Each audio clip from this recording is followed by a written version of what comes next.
जीवन को सरल बनाने की विधि, दुखों के बादल हटाने की विधि, मुसीबतों में मुस्कुराने की विधि, मुश्किल को सहज बनाने की विधि, मजबूरी को मजबूती से भगाने की विधि, ईश्वर में ध्यान लगाने की विधि, हर गम को दूर करने की विधि आ जाती है जब होती है आत्म जागृति। राजयोग शिक्षिका एवं मेडिटेशन ट्रेनर ब्रह्मा कुमारी अदिति दीदी के साथ देखना न भूलें हमारा खास कार्यक्रम आत्म जागृति हर सुबह 7 बजे सिर्फ टीवी 100 पर। ओम शांति। सभी भाई बहनें राजी खुशी हैं, क्योंकि अगर राजी हैं लाइफ में, अगर राजी हैं तो खुशी अपने आप आ जाती है। अगर राजी नहीं है तो खुशी गायब हो जाती है, क्योंकि जब एक दूसरे से उम्मीदें होती हैं और वो उम्मीदें पूरी नहीं होती हैं, जीवन में असंतुष्टता होती है, चाहे वो खुद से हो चाहे वो किसी और से हो। तो जब असंतुष्टता होती है तो ये जो चेहरे की खुशी है ना, ये गायब हो जाती है। मोटे तौर पर देखा जाए तो यदि सदा प्रसन्न रहना है तो दो चीजें बहुत जरूरी हैं। एक, सदा राजी रहना, हर हाल में राजी रहना, और दूसरा, जीवन में कोई प्रश्न ना होना, क्योंकि अगर प्रश्न है तो प्रसन्न नहीं है, और अगर प्रसन्न है तो इसका मतलब है सब कुछ है, कोई प्रश्न नहीं है। तो ये दो बातें अगर लाइफ में ना हो तो खुश रहने के लिए बहुत कुछ मिल जाता है। तो आज के सेशन में हम खुशी कैसे गायब हो जाती है और इस गायब हो गई खुशी को कैसे फिर से प्रकट करना है, सदा खुशनुमा कैसे रहना है, वो समझेंगे। क्योंकि सब कुछ हमारे आधार पर है, और जो कुछ भी है, खुशी या गम, दुख अशांति या सुख शांति, सब कुछ अंदर ही है। लेकिन होता क्या है, जब बाहर की चीजें अंदर चली जाती हैं, जैसे घर में बाहर की धूल घर के अंदर चली गई, तो फिर उसे निकालने की जरूरत पड़ती है, तो मेहनत करने की जरूरत पड़ती है। वैसे ही जब बाहर की बातें हमारे अंदर आ जाती हैं, फलाना क्या कर रहा है, वो क्या कर रहा है, उसे ऐसा करना चाहिए, उसे ऐसा नहीं करना चाहिए, है ना, वो सब बातें जब अंदर चलने लगती हैं तो क्या करती हैं, हमारी खुशी को ले जाती हैं।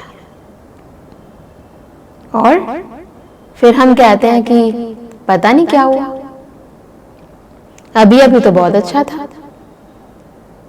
अभी अभी किसी ने कुछ कह दिया, कुछ कर दिया, है ना, और वो जो कहा और जो किया सब बाहर किया, परंतु वो बातें मैंने जब अंदर ले गई तो क्या किया, वो तो अंदर आ गई, और मेरे अंदर की खुशी वो कहाँ चली गई, बाहर चली गई, खत्म हो गई, लुप्त हो गई।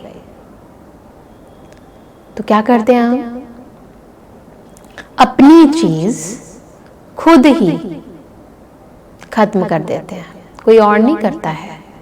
ब्लेम मत लगाओ, क्योंकि बाहर की चीज को जब हम अंदर लेते हैं तो दरवाजा हम ही खोलते हैं, इंटरेस्ट हम ही लेते हैं, प्रश्न हम ही उठाते हैं।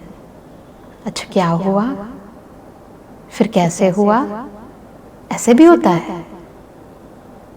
तो ये जो दरवाजा खोलते हैं ना, तो बाहर की चीजें अंदर आ जाती हैं। एक बहुत मुख्य कारण है खुशी जाने का, ऑब्जर्व करना अपनी अपनी लाइफ में, वो है दूसरों की कमजोरी को देखना, कमियों को देखना, अवगुणों को देखना। और जब हम देखने लगते हैं उस समय पता नहीं चलता, उस समय तो टेस्ट आ रहा होता है ना, अच्छा ये ऐसा करता है, ऐसे करता है, ऐसे करता है।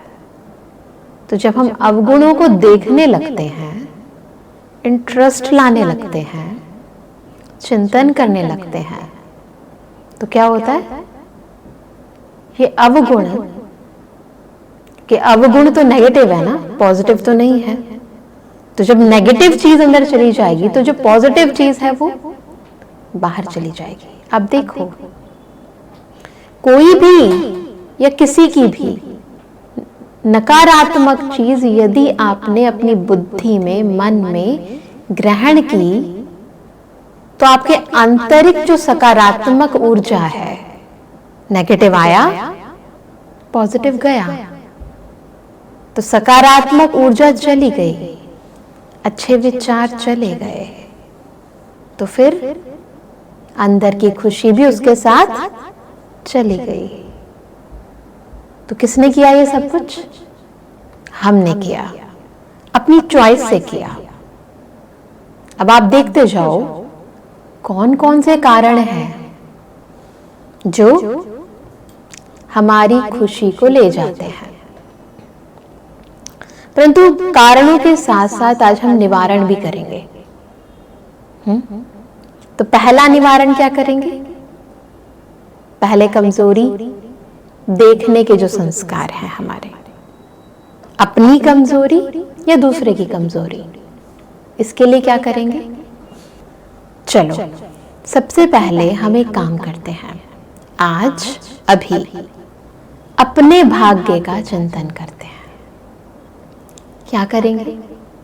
जब अपने भाग्य का चिंतन करेंगे कि भगवान ने मुझे क्या क्या दिया, तो जब प्राप्तियों का चिंतन होगा तो लाइफ के अंदर जो वीकनेसेस हैं, कमी है, कमजोरियां हैं, उनका जो चिंतन है वो खत्म हो जाएगा। दूसरा, जब हम अपने भाग्य का चिंतन करेंगे, अपने को ऊंची स्थिति पर ले जाएंगे, तो दूसरों की कमी कमजोरियां देखना ये बहुत तुच्छ सा लगेगा, है ना। गंदगी देखना अच्छी बात होती है? अच्छी बात होती है। क्या होता है गंदगी में? मक्खी होती है, मच्छर होता है, कीटाणु होते हैं। अच्छा होता है? नहीं अच्छा होता ना। तो जब देखना, गंदगी को देखना, स्थूल रूप में देखना भी अच्छा नहीं होता, न मन के लिए न तन के लिए। तो फिर किसी और के अंदर की गंदगी को देखना, है ना, ये अच्छा होगा हमारे मन के लिए? अच्छा नहीं होगा ना। क्योंकि खुशी तब आती है जब अंदर सारी प्राप्तियां हो, और अपनी अंदर की इन प्राप्तियों को, इस खजाने को जो भगवान ने हम सबको दिया है, इसको हम खुद ही खत्म करते हैं। जैसे किसी के पिता ने अपने बच्चे को बहुत कुछ दिया हो और बेटा उन्हें वेस्ट गवाता रहे, तो एक दिन तो होगा ना, वो चला जाएगा, खत्म हो जाएगा खजाना। जब खत्म हो जाएगा खजाना, फिर बच्चा कहेगा पता नहीं मैं क्या करूं, मैं बहुत दुखी रहता हूं, मैं बहुत परेशान हूं। अब ये सारी स्थिति ना आए उसके लिए क्या करेंगे? मैं दुखी रहता हूं। कईयों के पास स्थूल रूप से बहुत कुछ होता है परंतु फिर भी दुखी रहते हैं, खुशी नहीं रहते, सब कुछ होते भी खुश नहीं रहते, है ना। होता है, बहुतों के साथ होता है ना। उल्टा जिनके पास होता है वो ज्यादा नाखुश रहते हैं। बहुत सारे एग्जाम्पल्स हैं। आज हम बहुत चिंतन, वर्णन और मंथन करेंगे इसी विषय पर।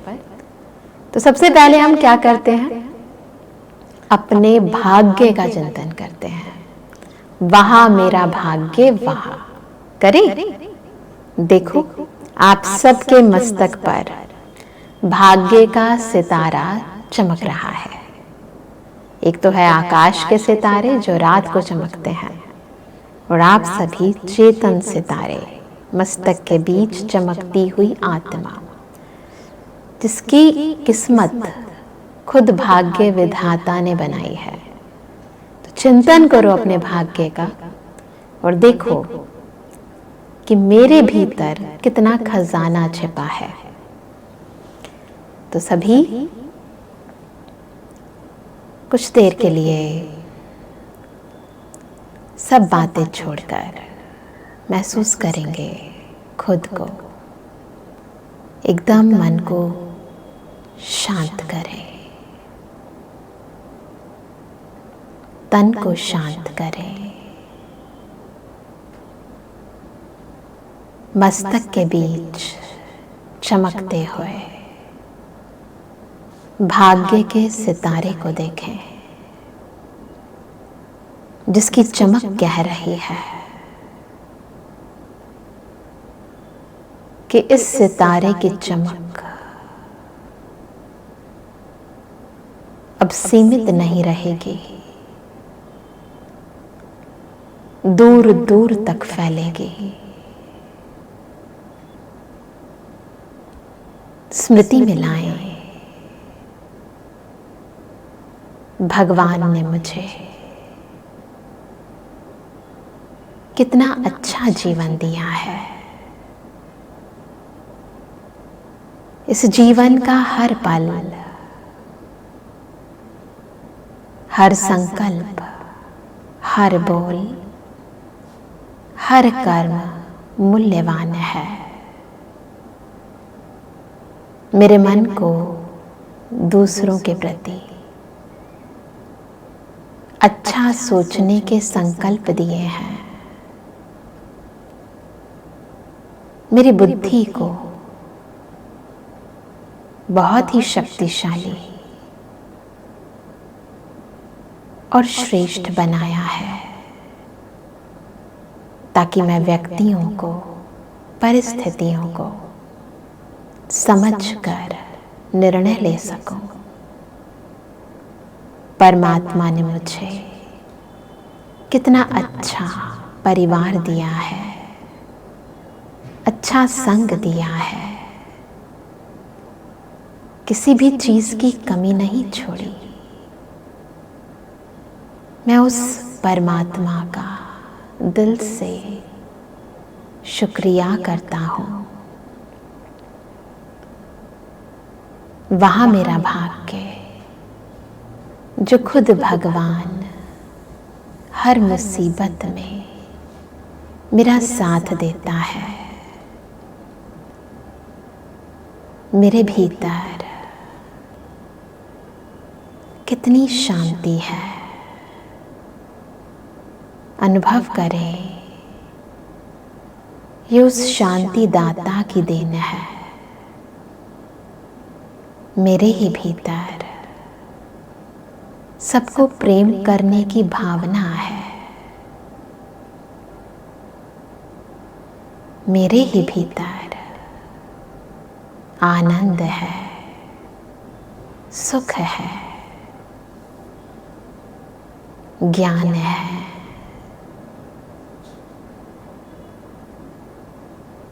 अनंत गुण है।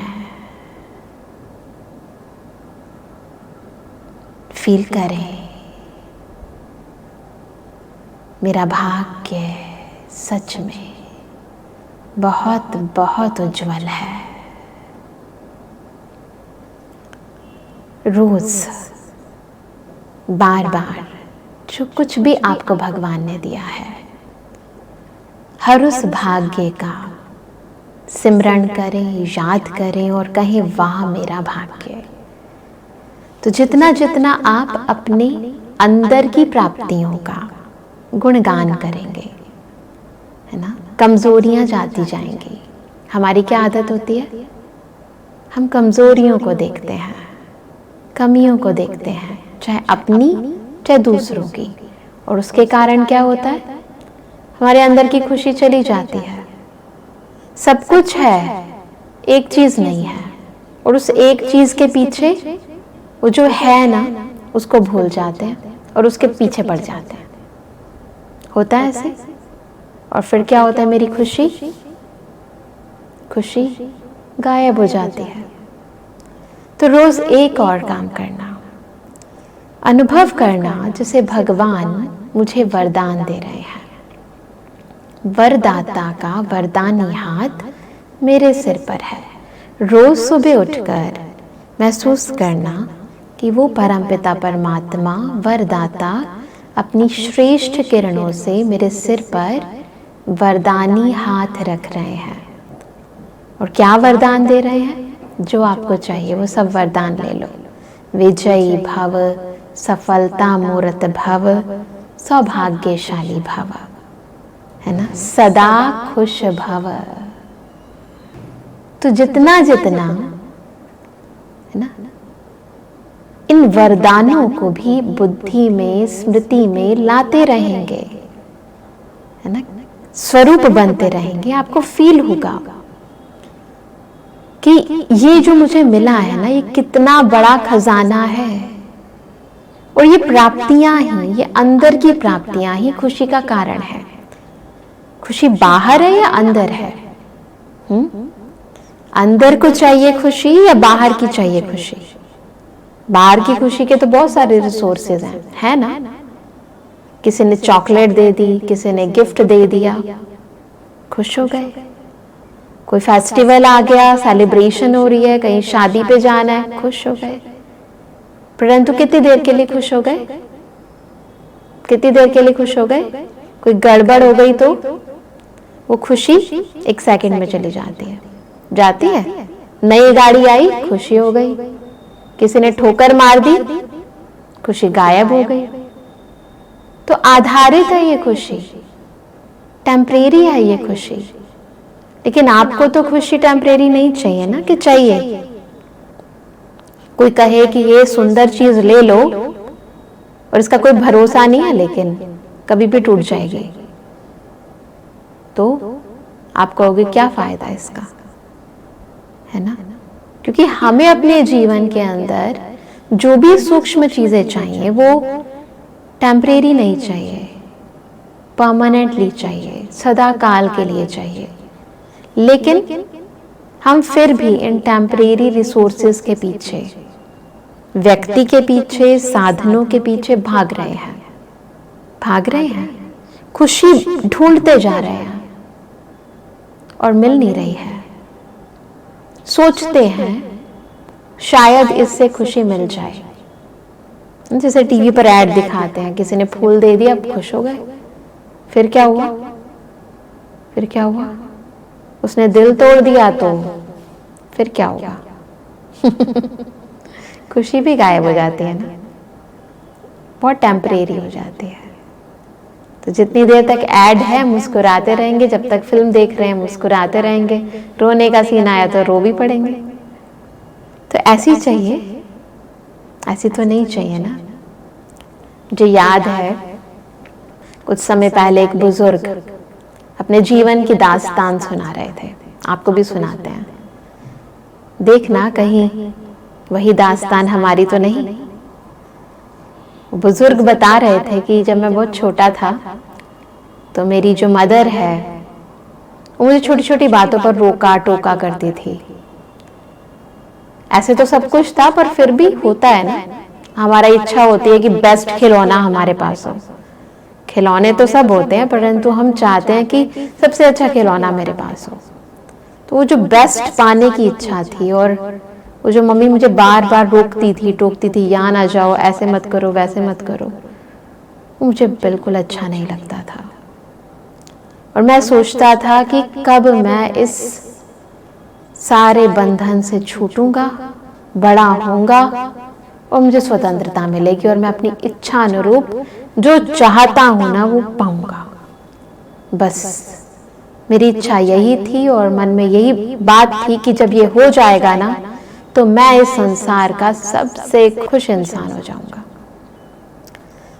तो उस खुशी को पाने के लिए, क्योंकि एक दिन तो वो दिन आना ही था ना, बड़े तो होता ही हर इंसान, तो भी बड़ा हुआ, पढ़ाई की, बहुत कुछ किया, और एक दिन आया कि उसकी बहुत अच्छी जगह जॉब भी लग गई। और फिर धीरे धीरे उसने अपना बिजनेस स्टार्ट किया जो बहुत अच्छा चला भी। तो भगवान की दुआ से उसको सब कुछ मिला, कृपा से कहें या उसके पुराने कर्मों से कहें, उसको सब कुछ मिला। परंतु फिर जैसे बड़े हो जाते हैं ना, तो फिर इच्छा और उत्पन्न होने लगी। उसकी इच्छा थी कि मैं अपने दोस्तों से भी ज्यादा अमीर हो जाऊं। उसके लिए उसने दिन रात मेहनत करी। उसने खुद बताया, मैंने दिन रात मेहनत करी, ये किया वो किया, अलग अलग तरीके यूज किए। करते हैं ना लोग अपने बिजनेस को डेवलप करने के लिए। तो रिश्वत भी खिलाई और भी झूठ बोला, कुछ ना कुछ तो करना ही पड़ता है। तो अलग अलग तरीके से किसी को धोखा भी देना पड़ता है।